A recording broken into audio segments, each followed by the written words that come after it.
they always said I'm wrong, but what they doing? I think they want me gone, but I ain't going away. They told me I was wrong, but look at my ass today. Da da da da da da da da da da. Hello everyone on the Real Sports Talk. What's good on the internet?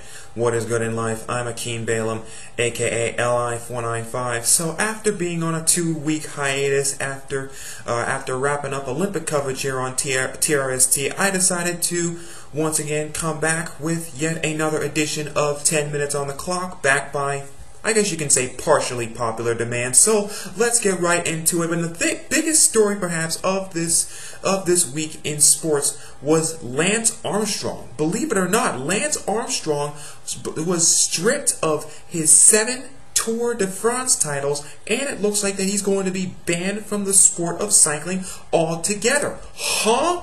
Come again? It seemed like that it was just coming up and coming up and coming up to this point eventually for Lance Armstrong, because the United States Anti-Doping Agency, USADA, seemed to just totally have it in for this guy. They were convinced that he was on the juice. They were convinced that somehow he was doping, he was taking steroids, he was doing something that helped him win those 7 Tour de France titles, and now it looks like that he is indeed going to be banned from the sport of cycling, and his Tour de France championships are going to be stripped from him. Now, Lance Armstrong has already, he's already blasted the USADA investigation as being unconstitutional. Other people that have supported Lance Armstrong have blasted it as being an absolutely gross waste of tax money. That can be another conversation for another day. But, it seems like to me, I was thinking about this for the past 24 hours, because by the time I had heard about this for some reason, it was already fresh out of the news for maybe 12 hours. So actually I was late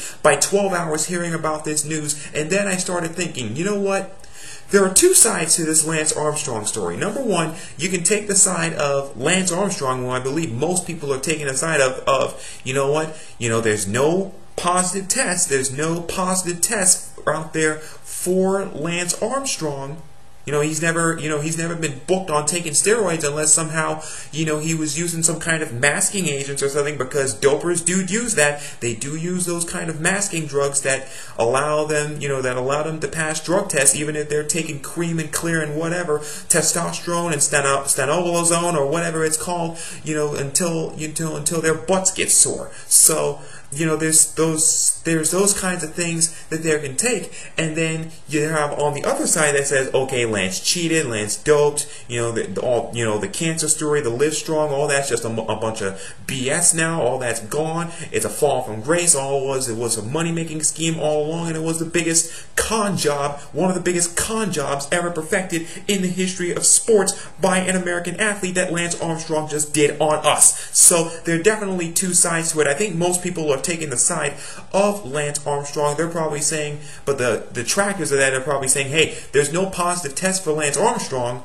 but at the same time, there's also no reported positive test for Barry Bonds. Now, of course, Game of Shadows, written by those 2 San Francisco Chronicle journalists, former San Francisco Chronicle journalists, now Lance Williams and Mark Fainaru-Wada, you had all that accounts of the fact that Barry Bonds took steroids or something like that.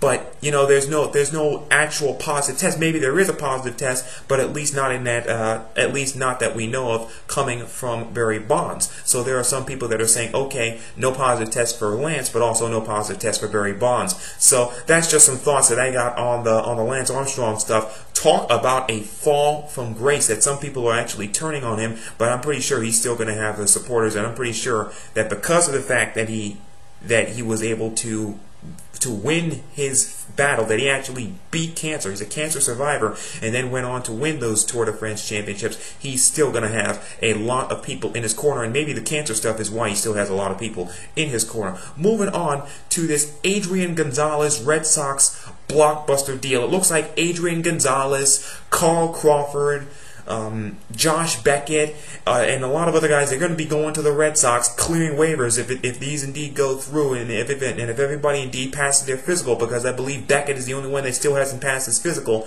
And the Red Sox are getting in return James Loney and a bunch of minor leaguers.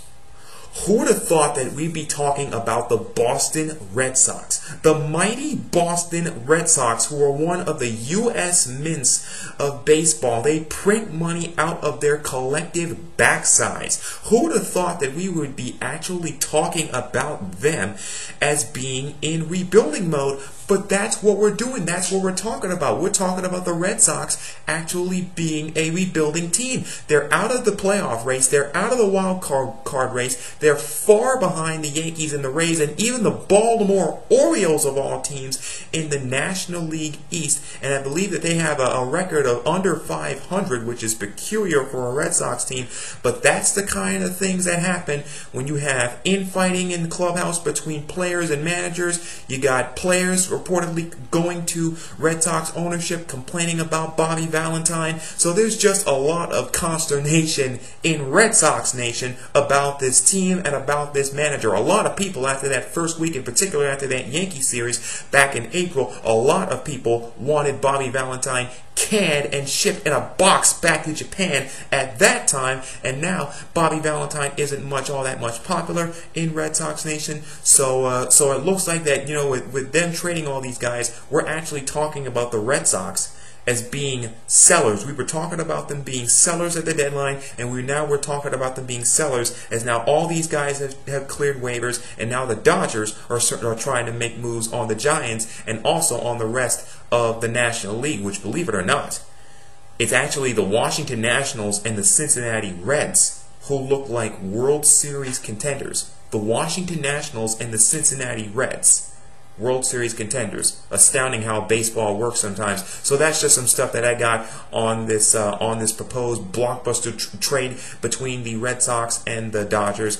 Tim, I believe, actually talked about it on on his podcast last night. So I'm pretty sure you can go ahead, and if that podcast is available, you can go ahead and hear some more terrific insight on that deal from Tim and everybody here on that podcast. Justin also joined him. Moving on to this NHL stuff, and it looks like that the NHL is going to go once again on another lockout, another work stoppage, just what the National Hockey League needed. It looks like that the deadline for CBA talks is sometime either September 15th or September the 16th. So basically, what it boils down to is this: no new CBA, no new season, in the words of Commissioner Gary Bettman. They got 3 weeks to try and hash something out, and it looks like that both sides are not really willing to come in and meet in the middle at everything as far as that's concerned. So it looks like that unless they're able to get their own mess straight, we're going to be back in 2004-05 perhaps with where we was back then. Maybe it wouldn't be that drastic where it wound up canceling the entire season and the Stanley Cup Finals, but certainly a lot of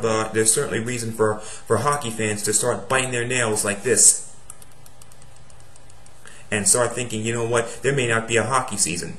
Which we all know in Canada 2004, 2005, no hockey. It was like the entire country shut down. So that's just some stuff on the NHL merger. And also moving on, actually looking back on the London Olympics, there already came a story out of those Olympics. It looked like that shot putter from Belarus by the name of Nadia Ostapchuk actually had her gold medal stripped from her that she won in a shot put competition at the Olympic Stadium at the London Olympics, and now the New Zealander who finished with a silver, Valerie Adams, has already gone to the IOC headquarters in Lausanne, and she wants her gold. So it looks like that we're going to see how that turns out, how Valerie Adams is going to fare, but she wants her gold after it was indeed stripped from Nadia Ostapchuk after they booked her for doping as well. So I guess you can say in a way, between the Lance Armstrong news and also the news about Nadia Ostapchuk, that I guess stripping could be considered the theme of this week's 10 Minutes on the Clock. So,